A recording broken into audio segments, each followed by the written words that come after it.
আয়াত ১৯৫ فاستجاب لهم ربهم أني لا أضيع عمل عامل منكم من ذكر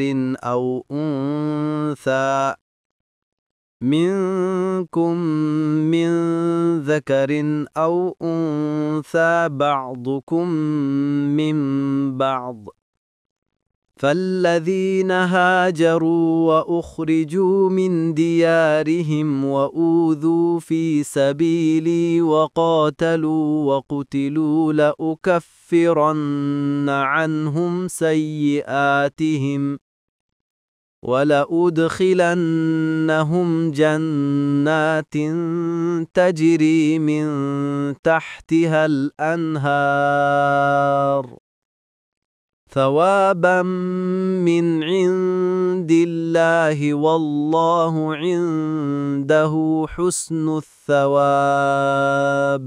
অনুবাদ তারপর তাদের রব তাদের ডাকে সাড়া দিয়ে বলেন, নিশ্চয়ই আমি তোমাদের মধ্যে আমলকারী কোনো নর বা নারীর আমল বিফল করি না। তোমরা একে অপরের অংশ। কাজেই যারা হিজরত করেছে, নিজ ঘর থেকে উৎখাত হয়েছে, আমার পথে নির্যাতিত হয়েছে এবং যুদ্ধ করেছে ও নিহত হয়েছে, আমি তাদের পাপকাজগুলো অবশ্যই দূর করব এবং অবশ্যই তাদেরকে প্রবেশ করাবো জান্নাতে, যার পাদদেশে নদী প্রবাহিত। এটা আল্লাহর কাছ থেকে পুরস্কার, আর উত্তম পুরস্কার আল্লাহরই কাছে রয়েছে। তাফসির ১ নং ফুটনোটের বিবরণ। উম্মে সালামা রাদিয়াল্লাহু আনহা থেকে বর্ণিত, তিনি রাসূল সাল্লাল্লাহু আলাইহি ওয়াসাল্লামকে বললেন, আল্লাহ তাআলা মহিলাদের হিজরত সম্পর্কে কোনো কিছু বলেন না কেন? তখন আল্লাহ তাআলা এই আয়াত নাজিল করেন। মুস্তাদরাকে হাকিম ২ নং ফুটনোটের বিবরণ।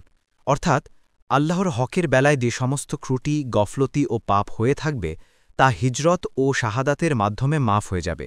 তার কারণ স্বয়ং রাসূলুল্লাহ সাল্লাল্লাহু আলাইহি ওয়াসাল্লাম হাদিসের ঋণ বা ধারকে এ থেকে পৃথক করে দিয়েছেন। বান্দার হক থেকে ক্ষমা পাওয়ার নিয়ম হল স্বয়ং পাওনাদার কিংবা তার উত্তরাধিকারীকে প্রাপ্য পরিশোধ করে দেবে অথবা তাদের কাছ থেকে ক্ষমা করিয়ে নেবে। অবশ্য যদি কারও প্রতি আল্লাহ তাআলা বিশেষ অনুগ্রহ করে পাওনাদারকে রাজি করিয়ে দেন, তবে তা স্বতন্ত্র কথা।